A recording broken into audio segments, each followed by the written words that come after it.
Hello mga mare, magandang araw.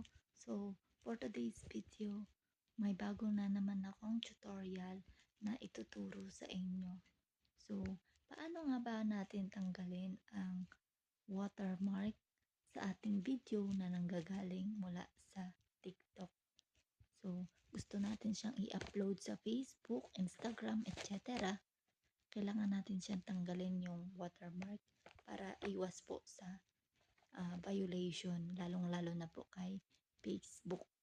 So, una, punta po tayo sa ating TikTok app dahil nandyan galing ang ating mga video na gusto nating i-upload. So, ayan, open natin. Sasab ko yung buwan kasi nga Punta tayo sa ating profile. Ayan. Pumili tayo ng video na gusto nating i-upload sa ating Facebook. Example ito sa akin. Wait. Ayan. Rin ang mga maling hinala dahil sa Diyan sa may right side sa baba, makikita nyo dyan yung music na para siyang CD umiikot. So, sa taas niyan, makikita nyo yung tatlong dot. I-click lang natin yan. Ayan. Makikita nyo, yun sa may left side naman, yung kulay blue, i-click natin yung copy link. Ayan.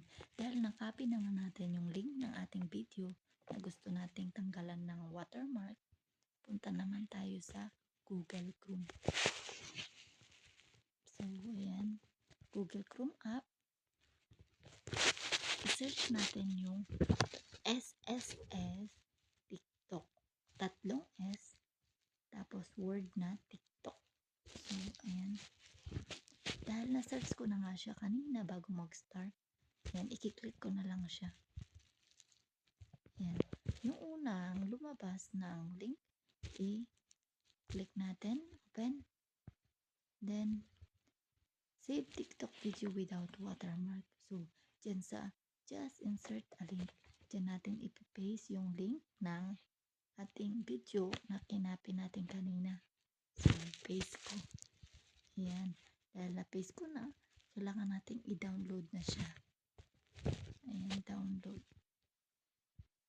Waiting. Ayan. Sa baba.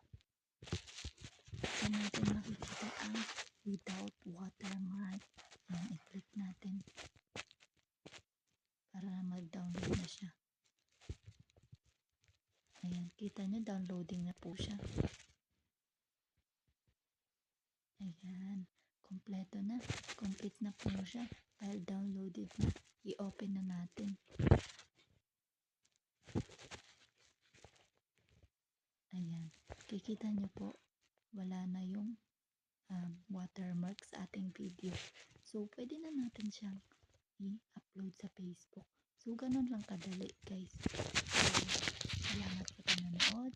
I-follow mo ko for more videos